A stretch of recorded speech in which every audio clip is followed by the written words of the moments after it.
Right. So at the time of recording this, the Rams are now having their first day off of training camp. Days 3 and 4 have come and gone. A lot of interesting things has happened in those 2 days. So let's go ahead and take a look. Here back on Friday, day 3, we get some reactions from Sean McVay, Jordan Fuller, and Daryl Henderson. Head coach Sean McVay, safety Jordan Fuller, and running back Daryl Henderson Jr. each met with local media Friday following the third practice of 2021 Rams training camp presented by Unified Financial Credit Union, discussing the jog-through approach to that day's session. So basically, Friday was just kind of like more of a walkthrough to kind of just doing some mental reps apparently, and then Saturday is when they did some did some that they went full speed essentially. And here we go. Today, this is from Sean. Today we kind of really focused on getting a jog through where we were still out here for a good bit. Got a lot of stuff done. So that's good. It's good to make sure everyone's on the same page. Understand the offense is a bit complicated. Understand the defense isn't necessarily. It's a different defense as well. From what I hear, the Rams are the only one that run that kind of defense where it's more of a they run an extra safety help as opposed to the traditional three linebacker look. And from what I hear, it was kind of chaos learning that last year in Brandon Staley's defense, and they are holding on to that now with the new hire Raheem Morris. So they, I believe it was, I forget who it was. It might have been Daryl Williams said it wasn't as crazy now because they all already had it memorized. So should be a little smoother. Aaron Donald and Andrew Whitworth were off. Now, here from Jordan Fuller, he says it's a big honor that they look at me as somebody who could hold his own and make plays for this team and also be a leader. As we know, Jordan Fuller got the green dot, which means he's calling the plays on defense, which is a big responsibility. But it looked like he was primed to take that spot over from John Johnson last year. From all the praise him and Terrell Burgess earned last year. As you can see, he said he earned his starting role as a rookie, and he was a 2026 round pick in the 2020 draft, which is pretty. That's pretty impressive. He was a 6th round pick, and he started like immediately. From what I remember, beat out Taylor Rapp because Taylor Rapp was dealing with some injuries, but Jordan Fuller took advantage of that. And now it appears the coaches think they trust him enough to essentially be the leader of the defense. So that's pretty cool. So next we have Daryl Henderson here. He says that high school was the last time that he was an every down back, but at the next level, it's all about keeping the running back fresh because we take a toll. Excuse me. And we take a pounding each and every game. It's good to be rotating.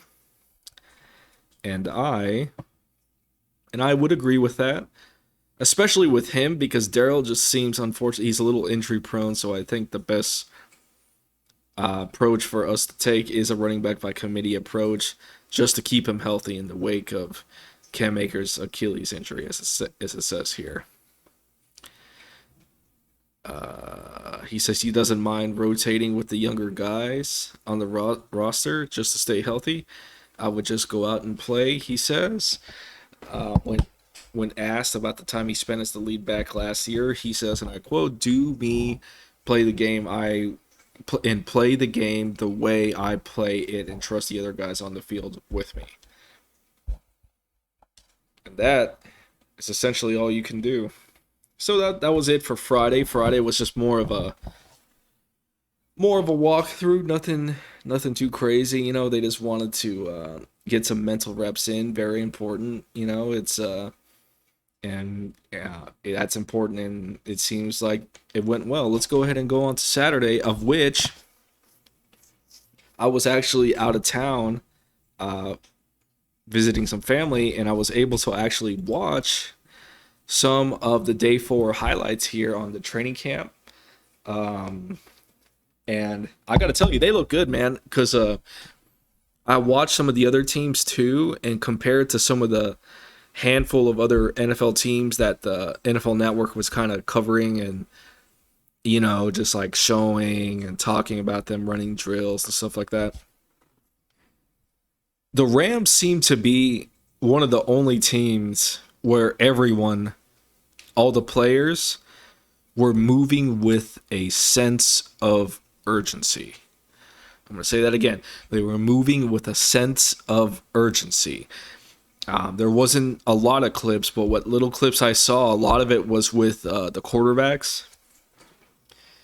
And they had Matthew Stafford, not just him, but John Wolford, and I believe number 16 is Bryce Perkins. I'm not 100% sure, but I'm almost positive it is. But they were just like slinging those footballs, man. They were just going like boom, boom, boom, and then they would walk to the next drill, and they would go boom, boom, boom, and they would do that drill, whatever they were doing, and they were just moving with a quickness, And I know that, that may not sound that significant, but when I'm looking at these other teams, a lot of them are just kind of like standing around, and they're just, there's the guys doing the drills and the guys behind them. Obviously, if you're waiting on the reps, I know you really can't do much, but still, they're just standing there, and you could just feel the difference in energy between some of these other teams and the Rams, because the Rams were moving faster. They were moving with more sense of urgency. So very encouraged by seeing that. So let's go ahead and get in this. Day 4, Saturday. This past Saturday, yesterday, competitive red zone periods delight. 10 observations from day 4, Rams 21 training camp. Let's get into this because this was quite interesting. The Rams welcomed a big crowd to UC Irvine on Saturday for their 4th practice of 2021 training camp presented by Unified Financial Credit Union, and the fans on hand for Family Day, that's right, it was Family Day, didn't come away disappointed thanks to the competitive red zone periods and other fun moments. That's right, let's go. 5 goes for 6. Cornerback Jalen Ramsey had one of the... Okay, here we go. 5 goes for 6. Yeah, that's right. Cornerback Jalen Ramsey had one of the top plays of the day, intercepting a Matthew Stafford pass during red zone drills and returning it most of the distance toward the opposite end zone, with defensive lineman Aaron Donald somersaulting into the end zone to finish the play off. While it wasn't clear how Donald got the ball, there was a similar play during last year's training camp where Ramsey intercepted a pass and ran it most of the way back before lateraling the ball to Donald just before the goal line so Donald could score. Now, I actually saw this live during the highlights because they were doing I was watching, like I said, I was watching some of the coverage from NFL Network, and I actually saw Jalen do this live. I didn't see the somersault by Aaron. I wish I would have. That would have been cool. But it was pretty sweet, and I think this is it right here. And maybe we'll see Aaron's somersault. Let's take a look.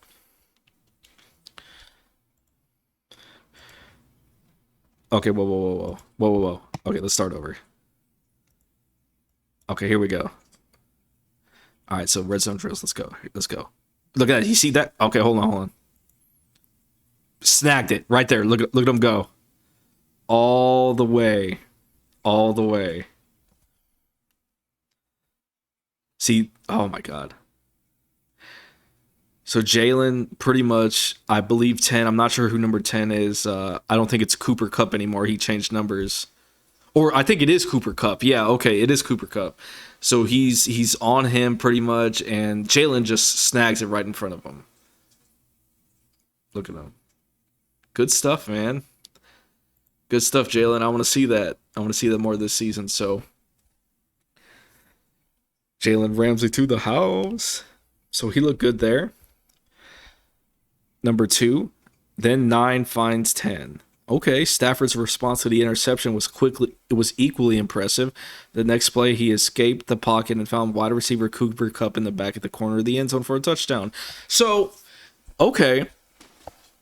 So what I'm seeing here is Jalen picks him off.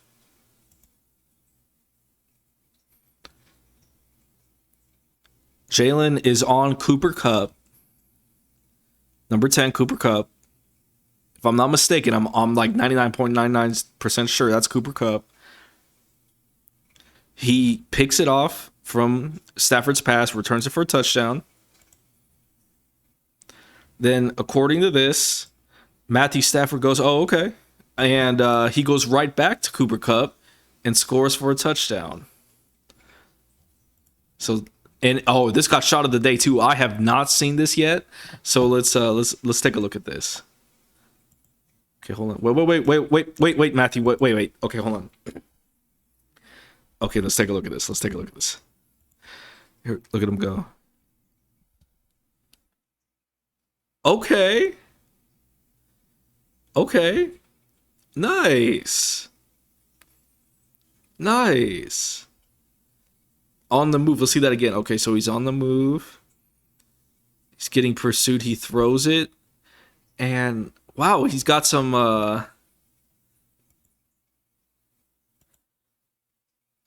who's that covering him? Damn it. Let's see. Is that Jalen? I can't tell. I don't think so. But he has two guys right here covering him, and Stafford is able to launch. And Stafford has some dudes in his face too. Look at that. Okay, so Stafford is, he's been flushed out of the pocket. He's moving to his right. He has two dudes in his face right here. All right, one dude jumps all the way up. He launches it.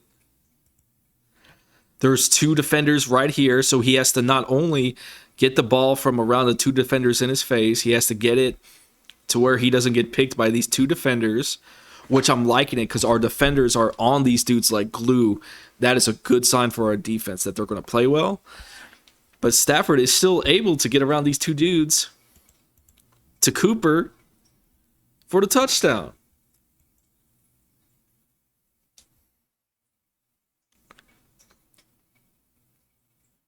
That's so sweet. That's awesome.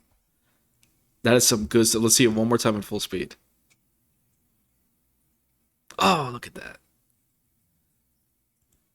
Hell yeah. Hell yeah. Good stuff, man. The no-look pass, the red zone period ended with Stafford firing a no-look pass to running back Darrell Henderson for a touchdown. Uh-oh. Channeling his inner Patrick Mahomes. Okay.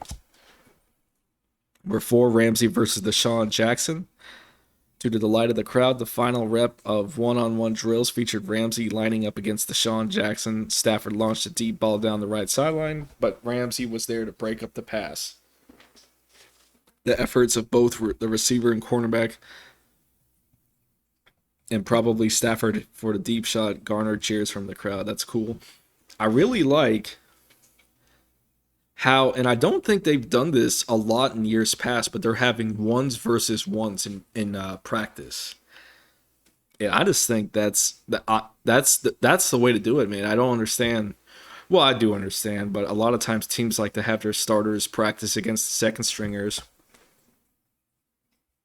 which is, there's a place for that, but I just feel you get more benefit out of training against best out of the best. So you get the top corner, Ramsey going up against a top wide receiver. They can only both get better, for Sundays. So I like to see that. Number 5, getting a look at the running backs. Henderson looks explosive, while Xavier Jones and Jake Funk showed good agility. Okay. All three had touchdowns during the red zone period. Funk specifically had a nice outside run where he beat the defender to the pylon. Very excited about him. As I've said before, I'm very excited about him. We'll see. We'll see how he does. Woods had a big day during 11-on-11. Stafford fired a tight window throw to Woods near the sideline, and Woods was able to get both feet in down both feet in down while making the catch. Then, in a separate team drill emphasizing moving the ball, Stafford entered that drill, threading the ball between two defenders to find Woods for the touchdown. Then he had a juggling catch. Okay. Bringing the energy. All right, let's watch this. Wait. Ah, no. Okay. Where's he? Where's he? Oh, look at that. Okay. In between two defenders. Let's see it again. Good job, Robert. Let's see. Who's on him? Can't tell who those are. Okay.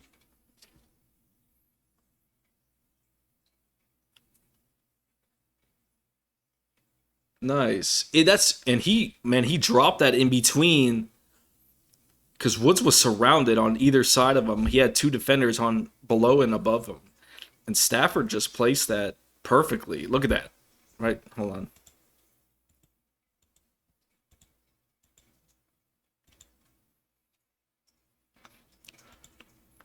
So he has two dudes, and you can't really cover it better than this. You have a dude right here above and a dude right here below, and the guy puts it right here on Robert Woods. That's very good throw, very good catch.